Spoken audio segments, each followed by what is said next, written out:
Jim, isn't it amazing when Michigan can keep this game to a 19-foot 9-inch game inside that three-point line? It's all there. Today we've got Coach Freddie Banks today, a native of Las Vegas and a graduate of Valley High School. Quite simply, one of the smoothest shooters ever to wear the UNLV Running Rebels uniform. Welcome to the show, Freddie. How are you? Thank you, Aaron. I appreciate it. I'm doing well. Thanks for asking. Wonderful. Hey, let's start out where we always do with your basketball origin story, because you're still in the game. So how did you get started, and how has it kept you involved all these years later?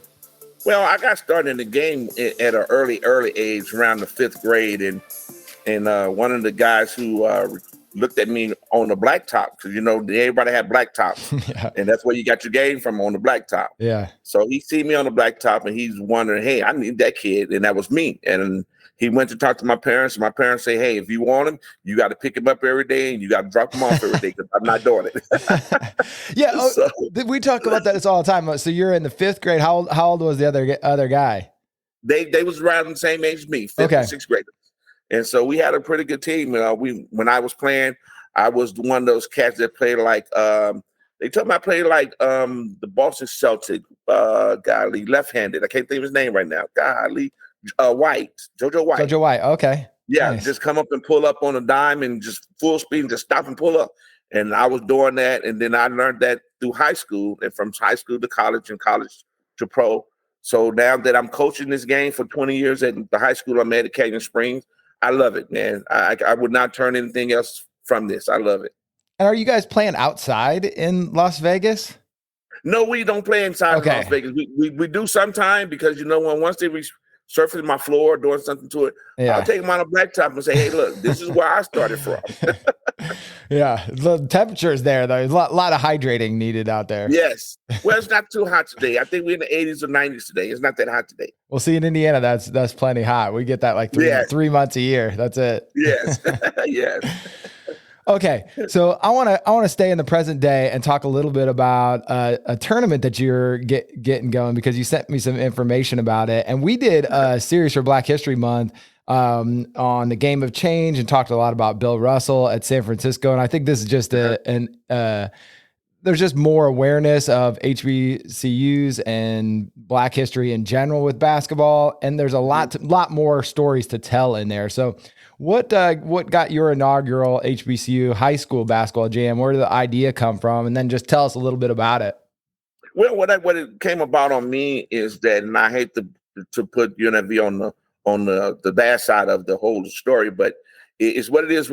Yeah. I mean, I love my university, but the thing is that I've been coaching at Canyon Springs for 20 years, and they haven't came in to recruit any of my children yet. Man. And so that's it. A lot of folks I tell the story to, they said it's sad, but now it's time to move to a different way of getting kids looked at, getting them, a scholarship somewhere. And I thought about the HBCU, and it came about because as human beings, no matter what color you are, you need to learn where your ancestors came from. And so I came up with this idea one day and said, I'm going to go to the HBCU. Not when Dion was doing his part, because Dion did a great job of getting it started. Yeah, he did. But I just want to because they don't recruit on the West Coast at all. Yeah. So they always in the Midwest, the East Coast, but never on the West Coast. So I'm trying to start something new here in Las Vegas on the West Coast and start getting the HBCU to come in. Now, the event that I'm putting together will start it, hopefully. I got a lot of backing up on it right now. I'm just trying to get some more. The funding part of it is not the easy thing to do, because you have to get sponsorship to get this thing off the ground. And so now I'm thinking that I will get off the ground by December. That's awesome. Well, I will put links to both those documents that you shared out too. So if anyone's interested, and you had even like individual scholarships in there. So a lot of good opportunities there for like people to get involved, or even if you're in the area too, to go to it. I know we every once in a while out to Las Vegas for a trade show or something like that. So if it lines up, I'd love to come see it too. Absolutely. When you're in town and I'm still here, please feel free to give me a call. My door's always open. Basketball in Las Vegas, in Las Vegas in general, is just really like exploding right now. It feels like into kind of cultural consciousness with all the pro sports that have moved there. It seems like a different city than it was a couple decades ago. I imagine you're feeling that too. Oh, absolutely. I was just telling a couple of friends of mine that, now they're getting ready to bring the A's baseball team and tearing down a hotel. A hotel. How can you tear down a hotel that's been up for so many years? They got a capacity of people coming in and love that hotel, and then you're gonna tear it down and build a baseball field. Man, that's absurd. Yeah. And so I was like, now you got a baseball, you got a hockey, excuse me, and then you got the WNBA. Next would be an NBA team. So Las Vegas is growing, and it's a 24-hour city. People don't sleep. If you don't sleep, that's on you. But they don't sleep. They don't sleep. So, but it is growing, and I've seen a lot of different things that came up in Las Vegas so far that I stay away from. I stay away from the university because there's a lot of stuff over there changed. I stay away from the strips because that's changing. Yeah. But I just try to stay in my own area to know where I'm going and coming. Yeah, I hear that. And when you're a local, you know your spots, and you can then you don't need to be wandering around to where all the tourists are. Absolutely.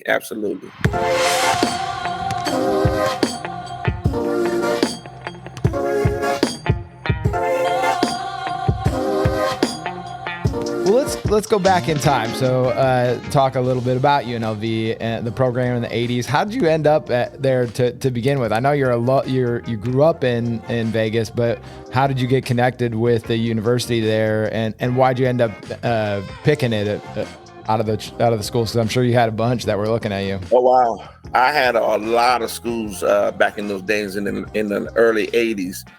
The reason why I chose to stay home because my mother and father are still living. That's awesome. For that, for them. They've been married 68 years, going 69. Incredible. And so I just wanted them to see me for the last 4 years of my college career. And I said, you know what? Every school, Iowa, Nebraska, and just name a few, was after me. And I said, you know what? I'm going to stay home, let my family see me for another 4 years. And I'm going to just do what I have to do to make them proud. And I stayed home. Coach Tark came in to recruit me in my front door, told my mom and dad what he was going to do, and he kept his word. And I thank him for that. That's amazing. But it was really a treat to play in your hometown people. And the Thomas Mack was just being built. I was the first freshman to play in the Thomas Mack. That's awesome. And every single game, it was sold out. Every game. Amazing. And I was getting people to call me and say, Coach, Freddie, you got any tickets? You got any tickets? Man, I don't have any tickets. I don't have any. So it was amazing. But I really enjoyed what Coach Tark did. Even my high school coach, because my high school coach was excuse my French, was a ruthless son of a gun. Boy, he did not put up with any of my mess. He didn't care who I was. He just wanted the best of me, and I thank him for that too. But it was a great year and everything for me at UNLV. So the nickname, the Fearless Freddie, because I saw that on the HBCU, where because we lament often like the era of nicknames seems to have, everybody's just KD or, just a couple initials, but Fearless Freddie, that's one you want to hang on to. So where'd you get that? Did you get that on the playground or somewhere else? No, I got that from Coach Tark actually. And Coach Tark basically, we was in Utah State, and I think I was a sophomore. No, I was a freshman. I was a freshman at the time. And we was playing, we went to triple overtime, and they kept following me. And I go to the line, I make my free throws, and we kept staying ahead. And then when the game was over, he was so excited, he started calling me Fearless Freddie. So that stuck with me from this day on. That's awesome. I even had that on my license plate. I'm carrying it on from today. It's a beautiful thing to, for someone to give you a name that you looked up to as a coach and give you a Fearless Freddie. Yeah, that's definitely a mentality thing too that every coach appreciates. Absolutely. So, all right, let's talk a little bit about Tark. What did you know about him before he started recruiting you, and how did that kind of perception match up with the reality when you got to know him on a regular basis or interacted with him regularly? Well, when I first came in encounter with Coach Tark, he came to Valley to watch me play a couple of times, and I liked what they was doing. They was running and gunning. They was playing defense, and that would made me say, I can fit into this kind of system here. I'm gonna stay home.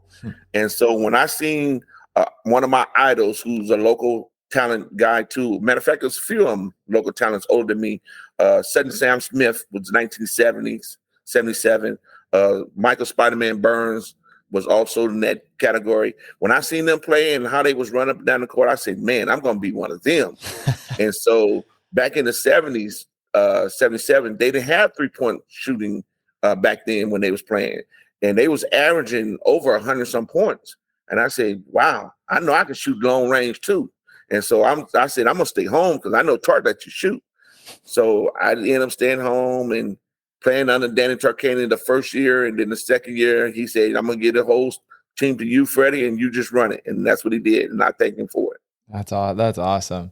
Yes. Yeah. Yes. So stick with the 3-point shot. How did that impact things at UNLV and fit into like the style? Because I think that, I mean, watching the games, I don't know, it becomes a little hyperbole to think like modern basketball is invented. Yeah. But we'll talk a little bit about that Final Four game. But man, that looks still so modern to this day. Like just the way that you guys are playing, the speed, the pace, just kind of letting it fly, like you said. Well, you first of all, you have to have a good point guard. And the point guard is the one that can find you in every spot that you go to. My point guard, and I still talk to him today, Mark Wade. Mark Wade came in when I was a junior, and me and him are the best friends. So we was roommates. We played in high school against each other, and he just knew who I was at all time. And then just coming down fast paced, pulling up a three, he just something that Tark always wanted us to do. He never told me to stop shooting. He always told me, you keep shooting. No matter how many you miss, keep shooting. And I loved him for that too. But if you don't have a point guard that can find you behind that 3-point line, it's not going to work. But if you can create your own, that's a plus. But I also created my own also. But if you didn't get close to me, it was going up quickly and fast. You're that neon green light, from Tarkanian. Yes, sir. That's nice. That does help a shooter. I think the mentality. I often see like the best shooting teams have a coach that has that understands that shooters can get hot and cold. And if you're, they've seen you enough in practice to know like, okay, this guy, if he misses a couple, the next one's going in, and just to foster that mentality.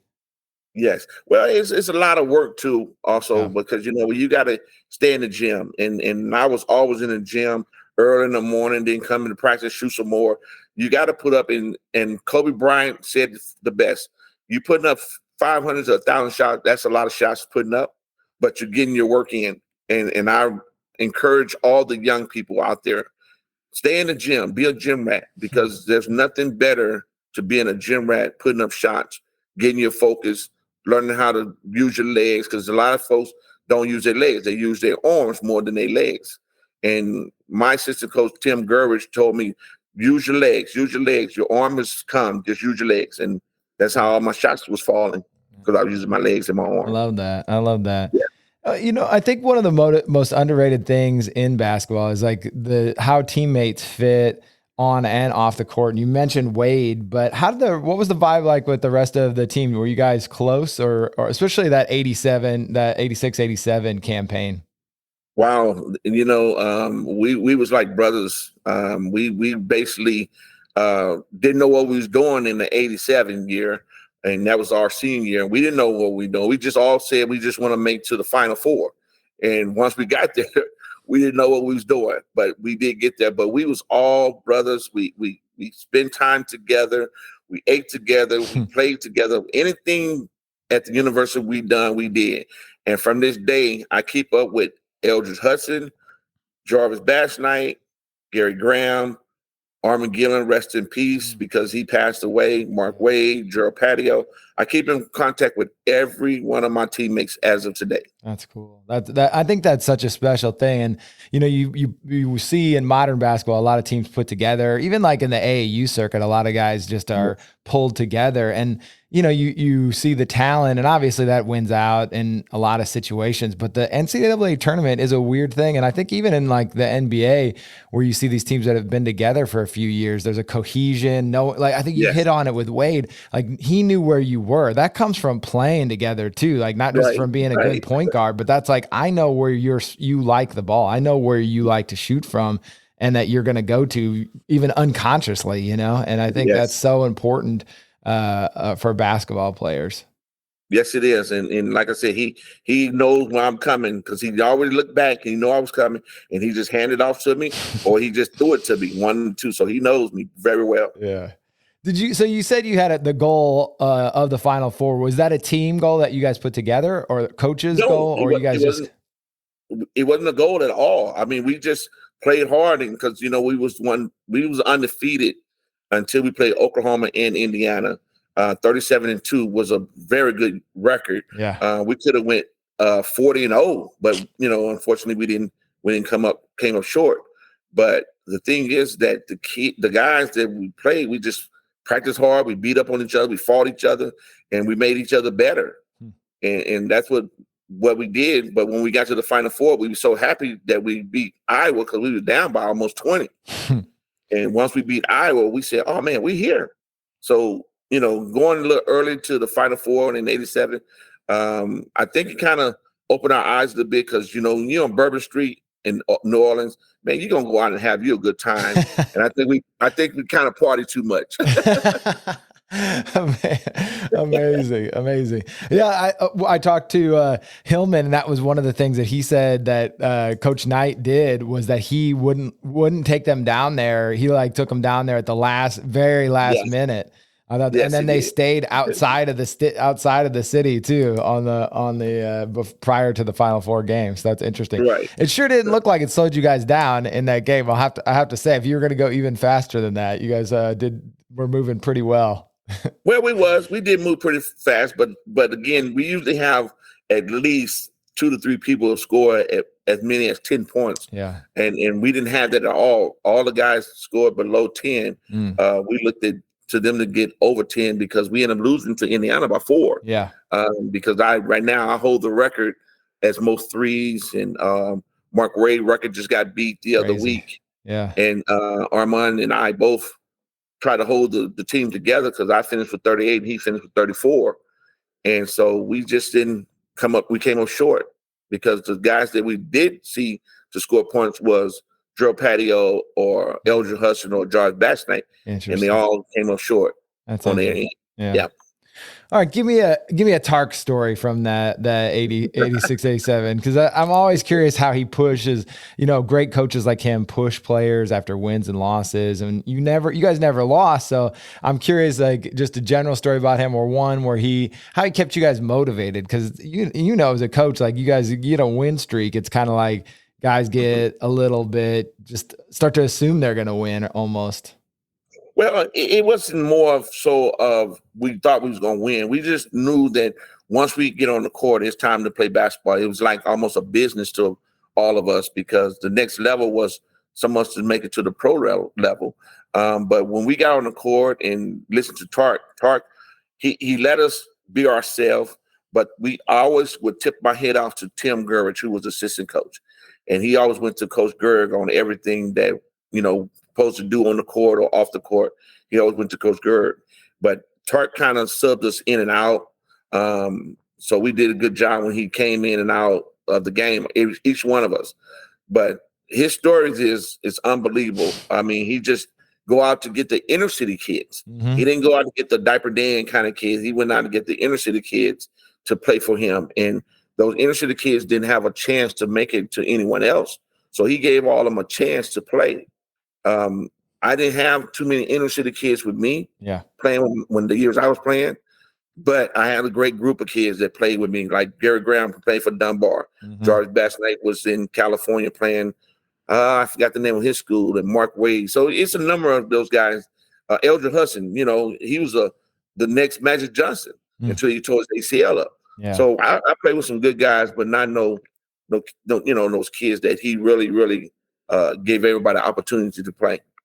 That's interesting. Yeah. So what was a day in the life of a UNLV running Rebel then? Like, what was your guys' day like now? Because it seems like it's changed so much. You know, they have like hour rules in for college players. But what was it like for you guys at that time? Well, you know, the NCAA was so tight on everything, and we couldn't do too much of anything. But as a young man coming in from miles and miles away, it was kind of hard for them to survive. We all got our scholarship checks and different things like that. But nowadays, they giving them scholarship check. They're giving them tuition kind of money. They're giving them so much money, they don't even have to go to pro because they paying them now. And so we didn't get that. If you got paid any type of money, it was under the table and no one knew. And so now you ain't got to do all that. They just giving it to you and nothing happened. But the NCAA was really, really bad in those days because of Coach Tart. He'd been fighting against the NCAA for quite some time and won his case. But now, it's bad. But the kids are different kids now. Yeah, I see it, and they fight me as a coach that's been there. And I'm like, I would not put my name on you if you're not going to do what I tell you to do. So they're different kids. That's an old school approach, but they need it. Kids still need it, Yes. They get reeled in. All right. So you guys start out 15-0. You're ranked number 1 in the country, and you go into that Oklahoma game. What sticks out to you about that first loss of the season? How did that play out inside the locker room? Well, you know what? To be honest with you, all we did was we went into the locker room. We all visualized the what had happened. Gary Graham shot the 3. It was actually a 3. They called it a 2. And then if we would have, because I think we ended up losing by 2 to Oklahoma. And so we didn't hold our heads down. We knew that loss kind of helped us because when you lose a game, it just brings the commodity of your team together. A little closer. And that's what it did to us because after that, we didn't lose any more games. We went straight through the tournaments and different things in our bracket. And then we went to the Final Four. And we just stayed together because we should have had not made it to the Final Four with Iowa. Yeah. Because you're down. Go there. Yeah. So you get to that Iowa team, 7 eventual pros on that Iowa team. I think people who might not hear Iowa and pro teams, but they had BJ Armstrong who played with Jordan. You guys are down 16 at half. Yes. What in the world? How'd you guys come out on top there? Well, we went into the locker room. Normally Coach Tarker come in the locker room, he'll scream. He has his boots on. He'll kick the wall. He'll throw the chalk.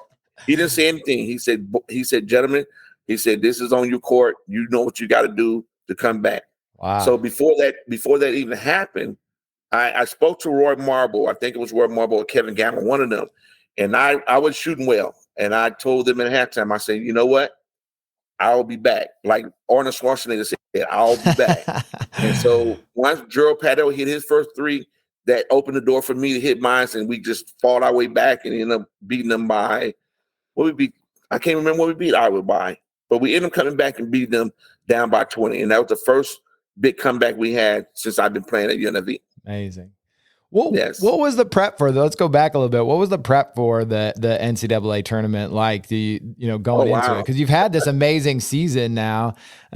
So you might not have been thinking championship or Final Four at the beginning of the season, but surely, going into that, you had to at least have some aspirations for it. Well, yeah, we did. We all had aspiration for getting to the Final Four, but once we got there, we were like, "Wow, we're here now. So what are we going to do?" Because Jarvis Basnott brought it to our attention. He said, "Fred, I didn't know what to do because it was all the lights and the cameras and the people and all the people you see. And it just, even though we're in Vegas, we don't get out like that.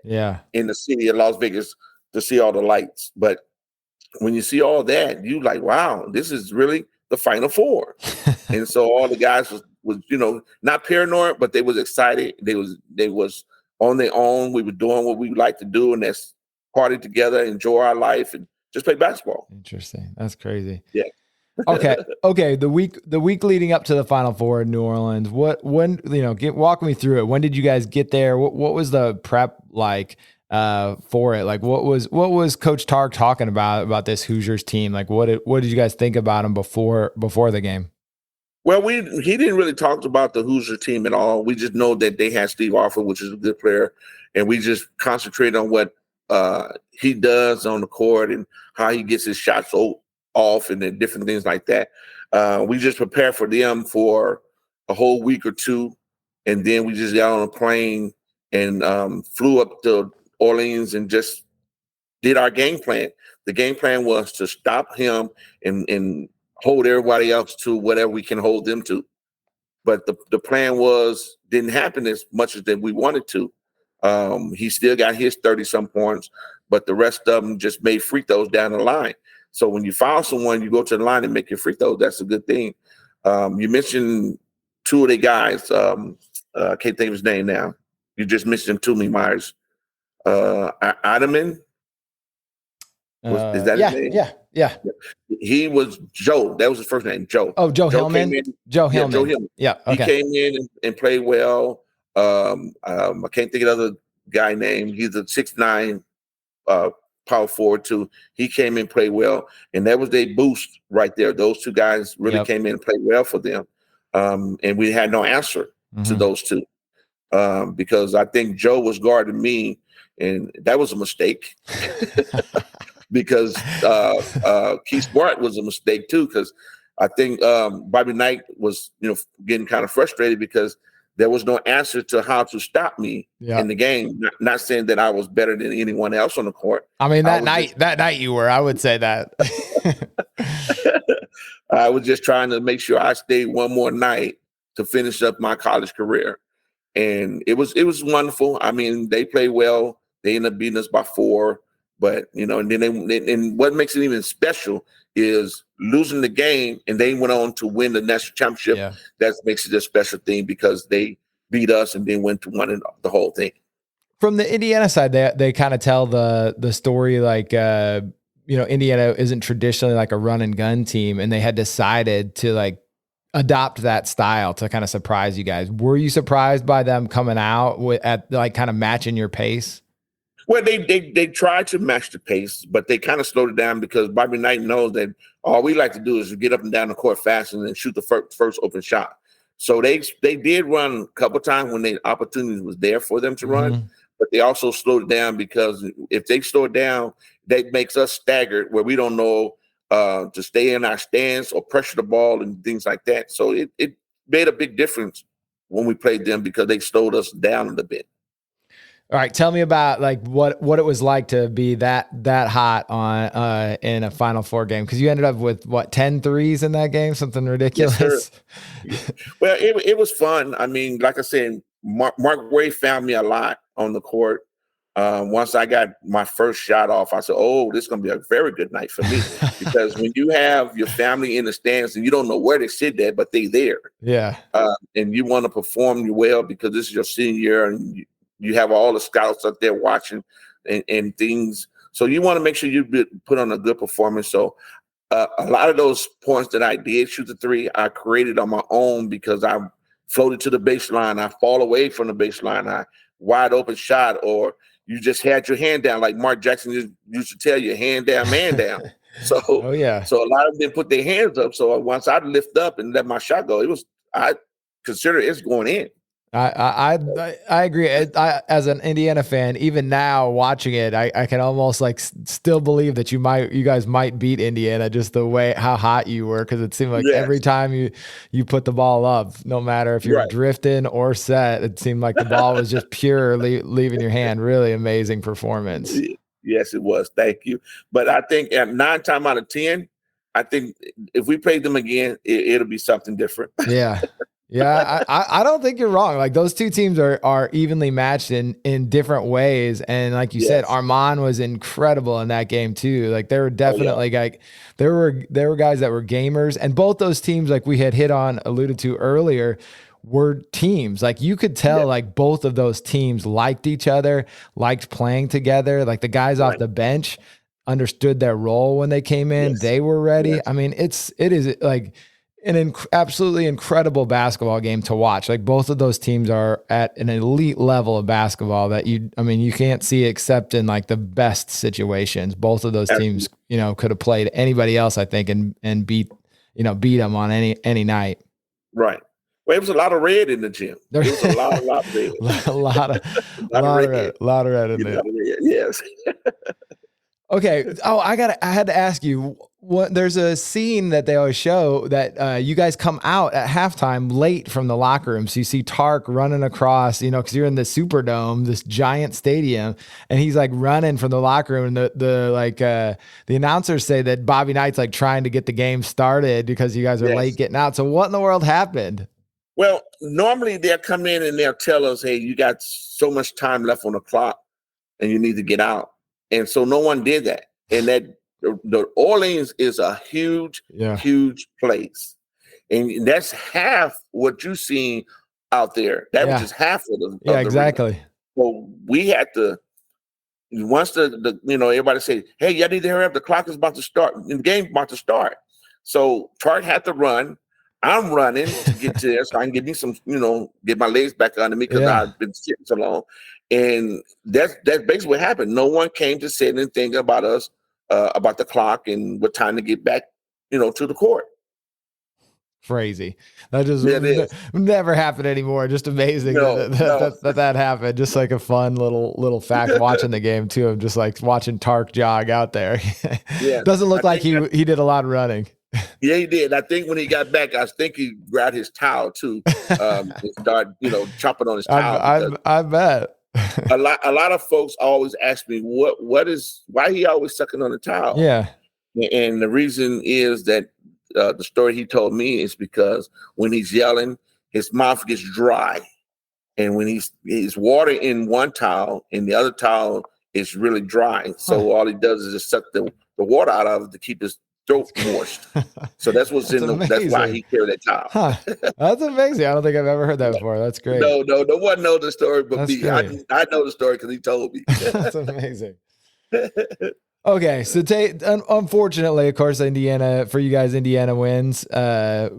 Take me into the locker room afterwards. What was the mood or feeling? Did you guys kind of feel like let down? Or you mentioned after the first loss of the season, you're holding your heads high. Certainly, you had a lot to celebrate, but those are tough losses too.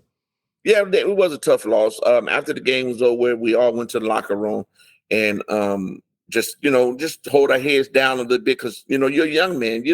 You don't like losing, especially the caliber team that we had. We didn't want to lose. So most of us had our head up. Most of us had our heads down.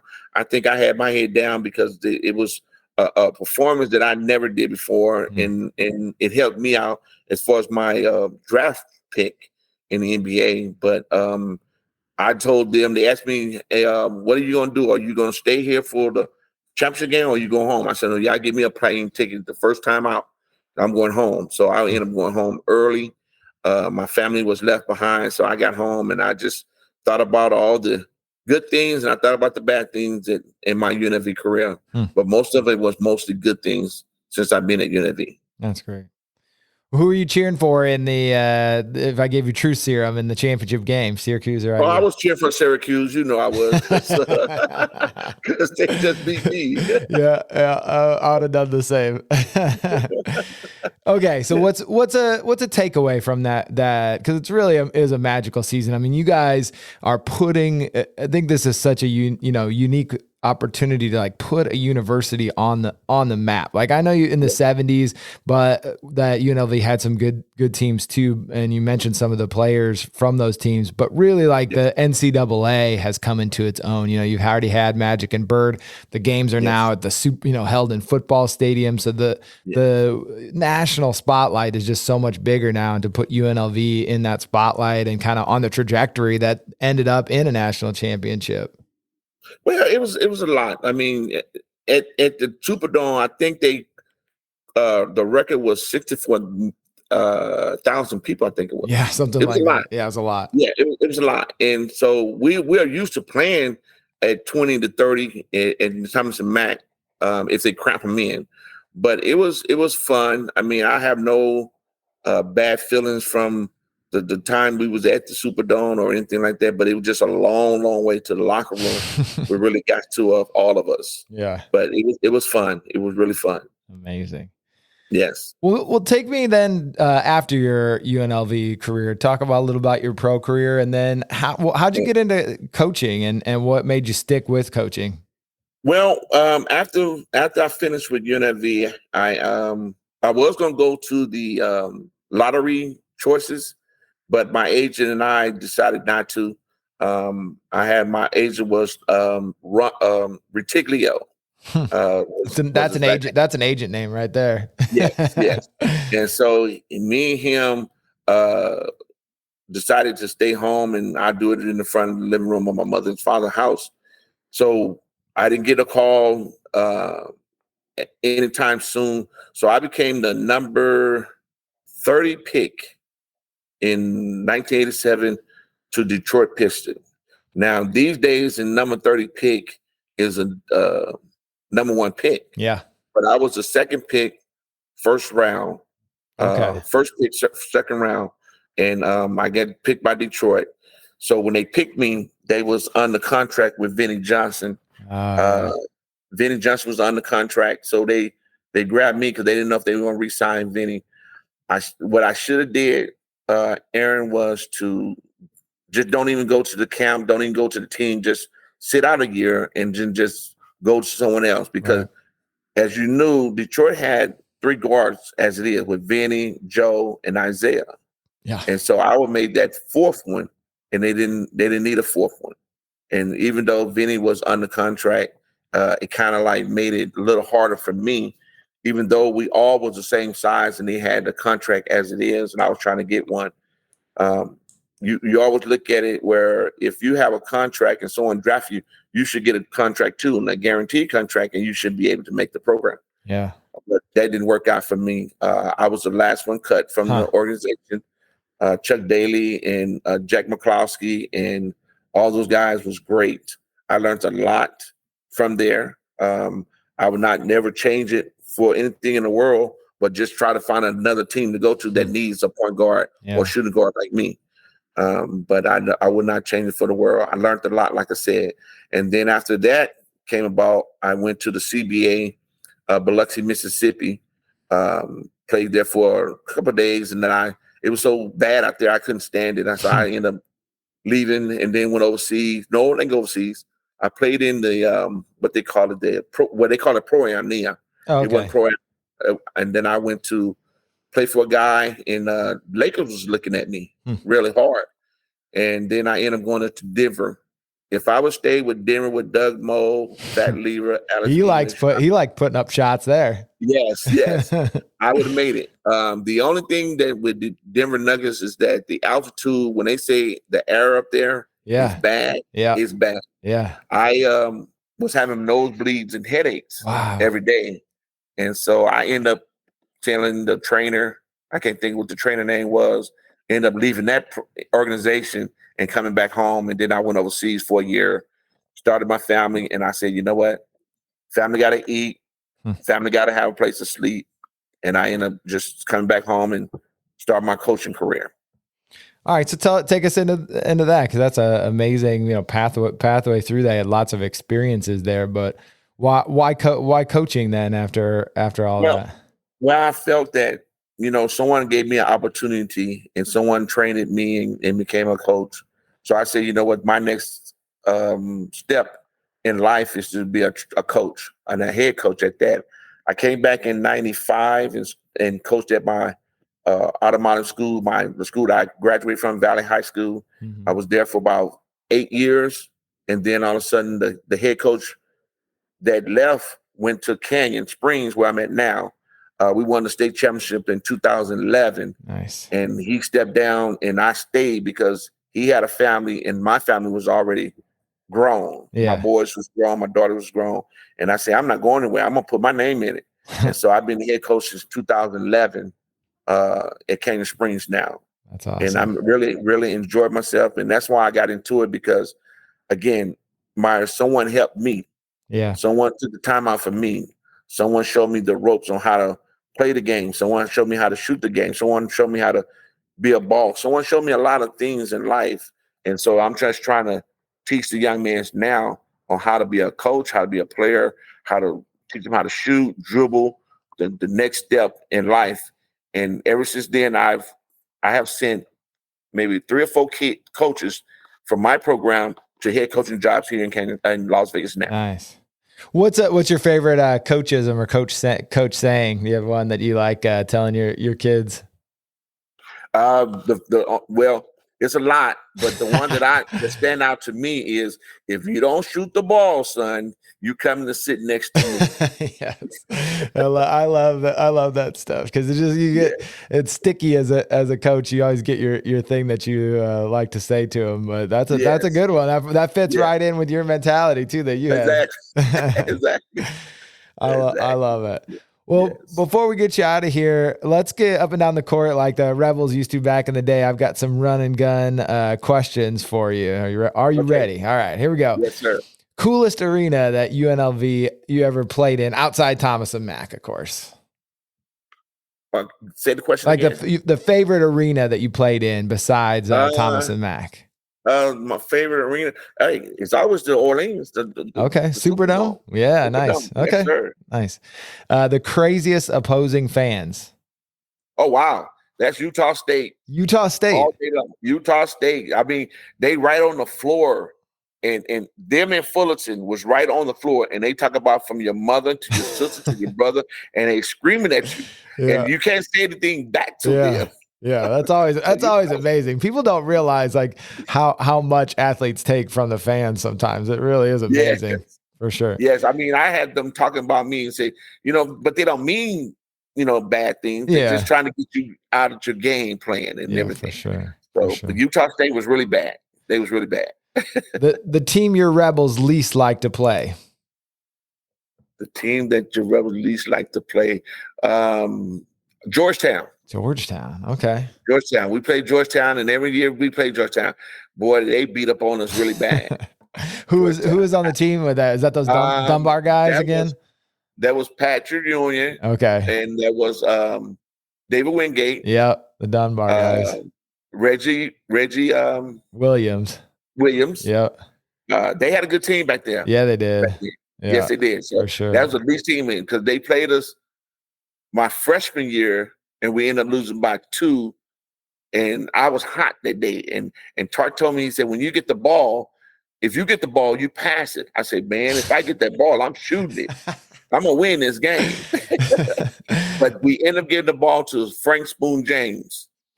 And he ended up missing the shot that day. And so he was hurt that night. But again, that was the one that I really, really desired to play is Georgetown. Yeah, love it. Who was the most impressive opponent? So a specific player who just really impressed you.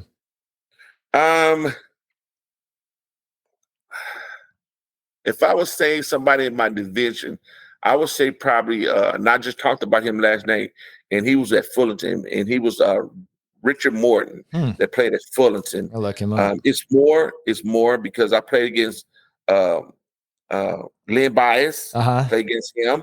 And me and Lynn had a good talk because he didn't like Armin because Armin hit him with elbows. And he didn't like that. So he said, Freddie, I just hate playing you guys because Armin just tears me up. He had elbows. That guy had some elbows. And then you can say Steve Alford. You can say a lot of people. But those 3 sticks out in my mind right now. How would you describe basketball the second half of the 1980s? Oh, my goodness. The second half of the basketball now, because it got more vicious then because, UNLV ended up winning in the 90s, and it got more competitive and more stronger. Not saying that it wasn't stronger when we was playing, but in the 90s, it got real vicious, and Larry Johnson was a man among men. Yeah. He just powered you, and that was a good thing because Stacey Altman was my roommate. And he's just lone, So it was that years back in those years was really, really tough. All right, you got one more Tark story for us before we get out of here. The one that he always get on all the players about, and that's about going to school and going to class and things. He always say, because he came to me one time because I didn't go to class one day. He said, "Why you went in class?" And I said, Coach, I was in class. So he had that little squeaky type voice, but he means well because in order for you to be an athlete, you have to go to school. And for all you young men out there now and young women, please get your education first because they cannot take your diploma, your scholarship, anything away from you if you take school seriously first. Because You're a student before you're an athlete. And I try to stress that to my high school players now. You're a student before you're an athlete. And I promised them I would not put my name out there if you're not going to school and getting grades. You just got to break out that squeaky voice on them then. Yes. No, well, they don't want that squeaky voice. Like that'd be hard for you. Yes. They get more than a squeaky voice from me. Well, let's end it there and let you get on with your day. I so appreciate you joining us today, and I can't wait for people to hear these stories, and hopefully to check out that tournament that you're going to get up off the ground there, and hopefully it's the first of many.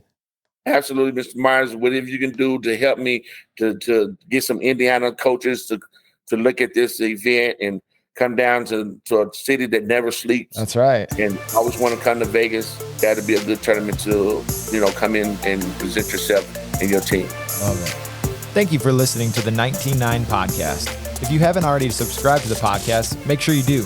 And while you're at it, leave us a rating or review. 5 stars only, like the basketball camp. We also have links to all of 19-9 social media so you never miss a release. Until next time,